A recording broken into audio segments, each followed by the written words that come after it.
For this next bit of adding your 45°, so it can either be called a miter or a chamfer, whatever you want to call it, you're basically making joinery for two pieces to come together so that they can remain nice and flush and without being super bulky. What you're focused on is keeping this outside diameter exactly the same and taking all of the thickness at a nice even angle back to this line.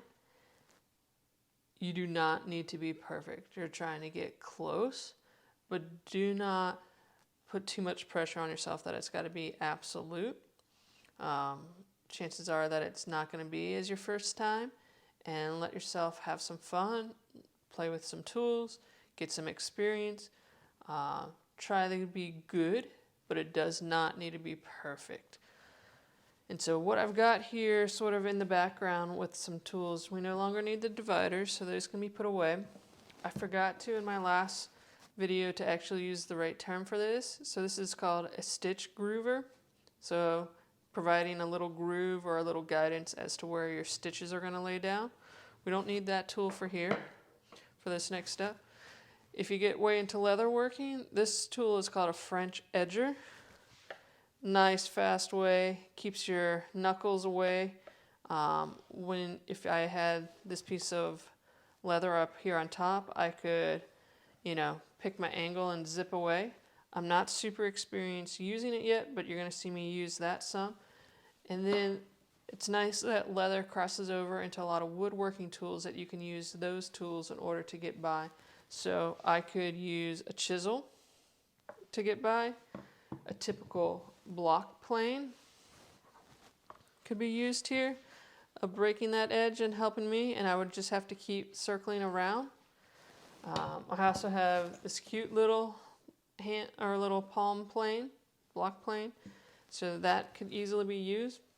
And then coming up, we're going to start laying out for our stitches using diamond chisels, and they're called that because they leave a little imprint that is a diamond shape. And we're going to be using the size number 6. So they come in different spacings, and that's how they get their number. And then there's also, the rolling option of laying them out so you can get different wheels. And this is also set up for a number 6 there. So some options. I have actually found that I really like doing this so that my work surface oftentimes will have, like I've done it next on the granite on my countertop and using the void in my sink as a way that when I've just had a chisel on hand to be able to not always knock my knuckles, whereas just doing it on a flat work surface, you're going to have a lot more knuckle knocking.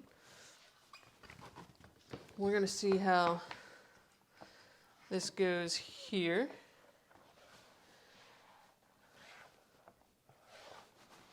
So again, I want to keep that bottom edge and just remove material on the top.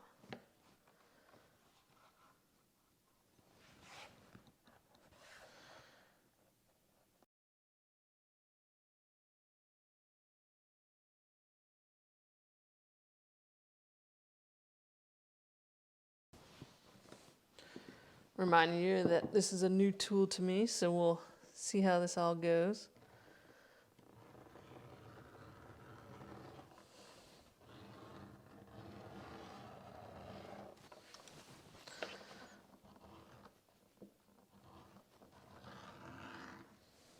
Decent, but I got a lot more material I can still remove, so I'm going to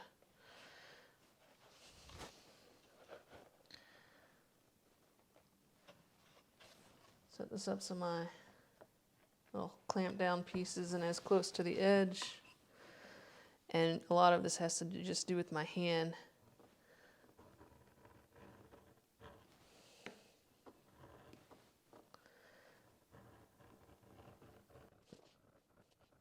It's working well. It's just a matter of keeping that same pressure and same angle of attack.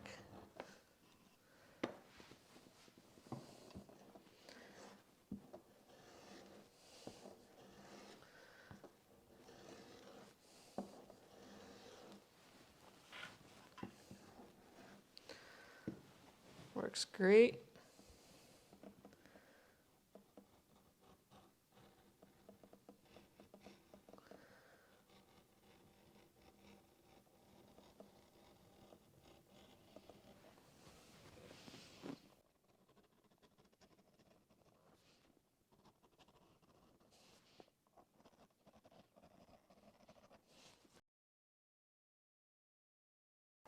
So I've still got some thickness down here that I got to get rid of. So, and some of that has to do with the fact that this isn't quite on my 45 right there. It's not a perfectly straight line.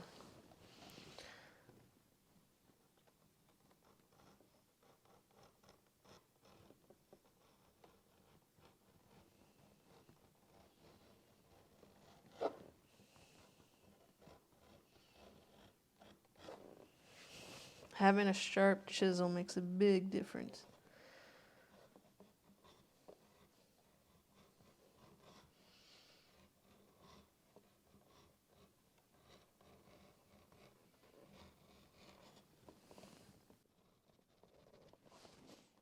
Also, you know, you can tell that I'm slipping with my chisel, so making sure my hand, my offhand, is not in any way gonna get cut.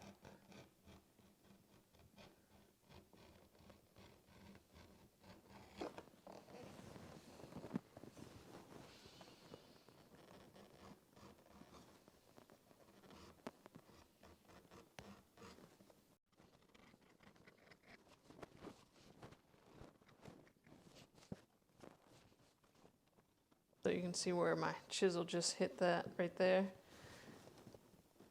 My follow board.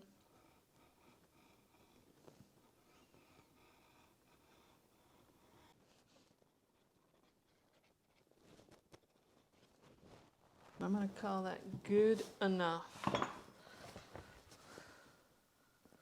So my goal is to get a pretty fine point, which I feel like I did. I have a little bit of thickness right there.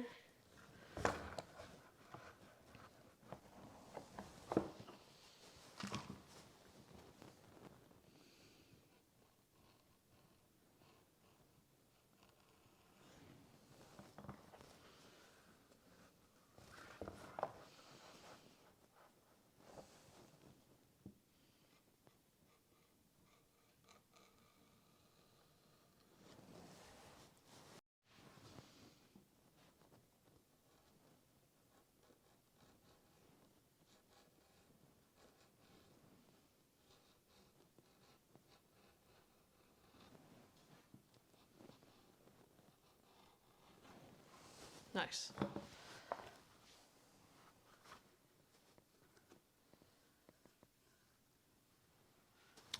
So I'm going to set this aside. I wanted to add an additional clip on using the French beveler. In the previous clip, I did not state that this board that I was using had a 45, which I was using to help me become a reference surface to maintain that 45-degree angle. So that is a useful idea if that works for you. Since then, I've gotten to use the French beveler a bit more and wanted to add some things that I found useful for myself. I found that just really getting a really strong hold on this piece is really helpful. Doesn't have to be, when I'm clamping this down, I don't have to be right on that line. You could, of course, go for that option, but I just find giving a really nice clamping pressure so it's not moving. And this bottom piece of plywood is here just simply, you know, if you have a nice workbench or something, I find that even though it's not cutting it, it's still marring it by just giving a really hard rub. And so now this piece isn't going to run away on me, and I have two hands to keep nice control over it. So I'm able to get in here, get that little bit scored there. And maybe I do need to be just a tiny bit closer. That's not going to be a problem.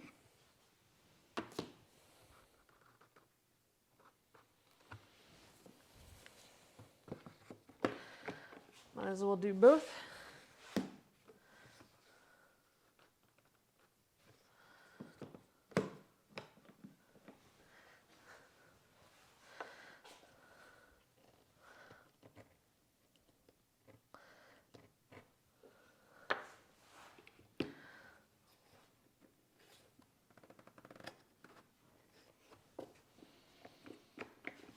found that I was hitting my plywood.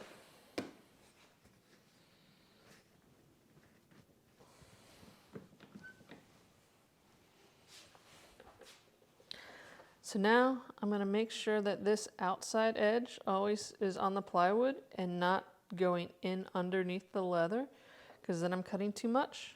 I have this nice little line that I've given myself to follow. And goal is to just have a nice steady hand.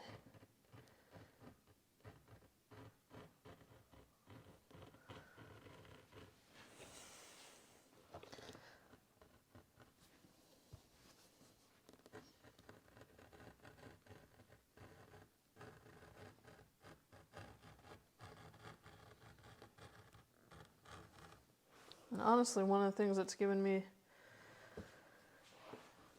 the best results is not having this leather moving away from me, with having my hand constantly trying to hold it down, but in the slip zone of a sharp tool. So by being able to get both hands on the tool and the leather not running away from me, once I start getting comfortable in that cut, I can increase my speed just a little bit.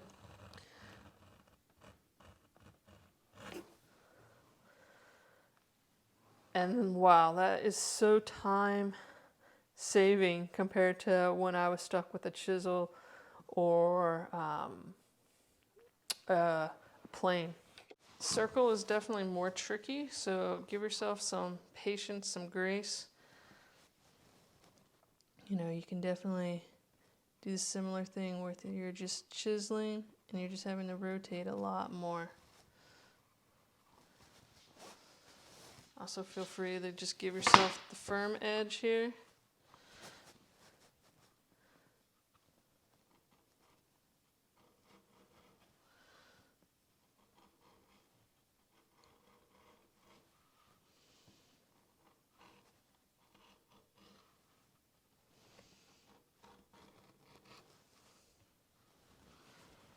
And then you're just going to have to keep checking to see if you're getting it down to a point or if you're leaving some thickness there.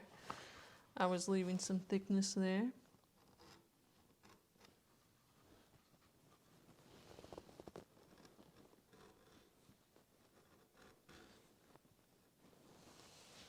Go back to this edge if you'd like.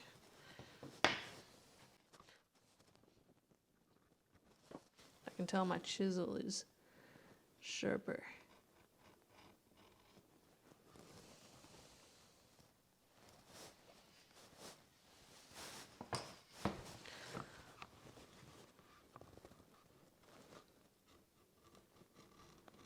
I think because I plan on using this 45 a lot more, I like not messing it up. But if you're just doing a one-off,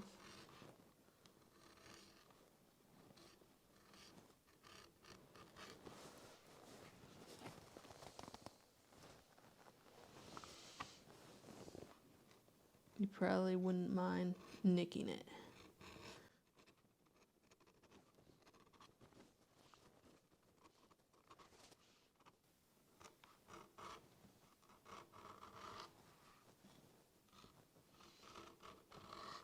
So I've decided to just kind of go for the mass amount of volume off of the joint.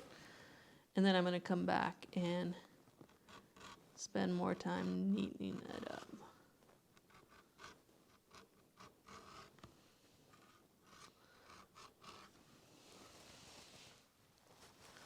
I'm also going to just try grabbing a little box or something to set this up on.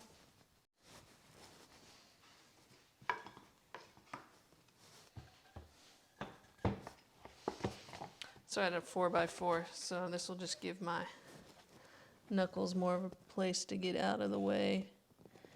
Plus get it a little bit closer to my eyes.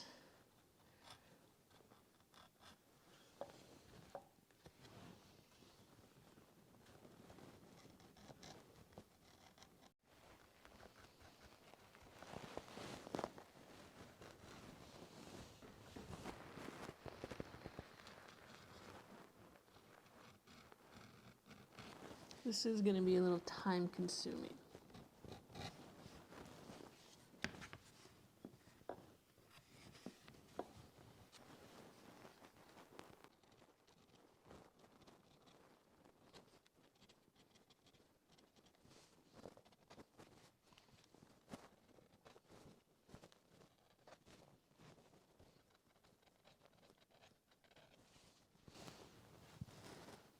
so you can see where I can get it to a nice fine point.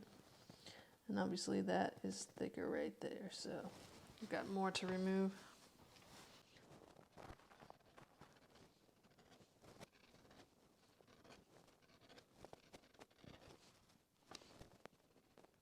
Now I'll do round objects. I just have to move my block a few times.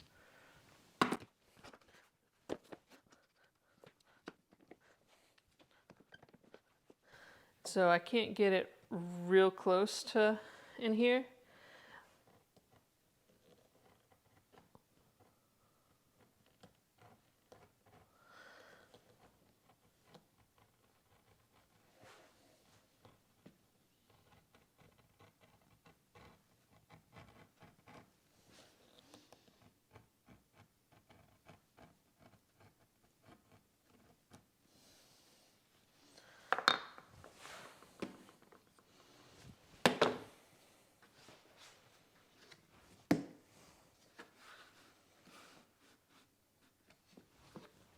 So it will take about 5-6 rotations to do the whole circle.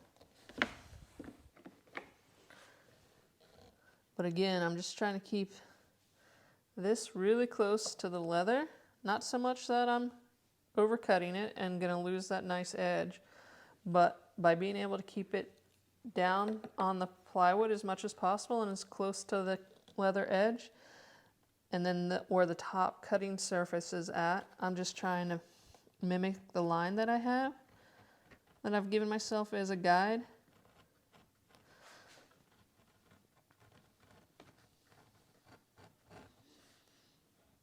And I started coming a little bit up in the cut, so I'll try going backwards a little bit.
I was seeing some buckling, so maybe I have a little bit too much out in front of the clamps.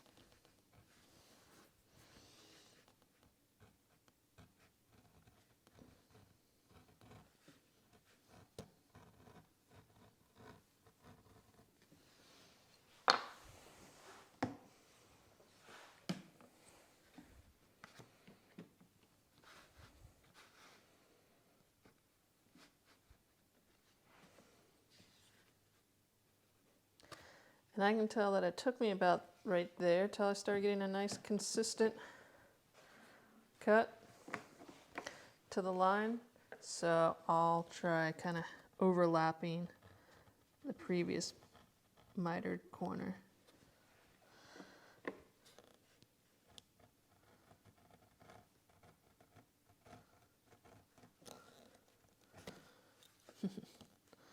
And it just came skyrocketing out of the cut.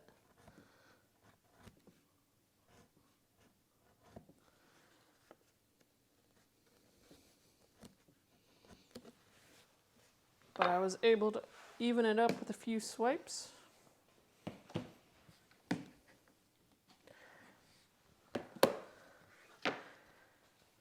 And the end result is a really clean miter.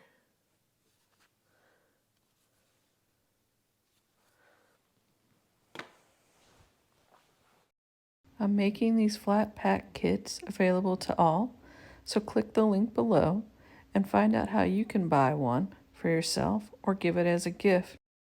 Definitely make sure to follow along, as I've created a whole video series on step-by-step instructions on how to make these leather planter pots.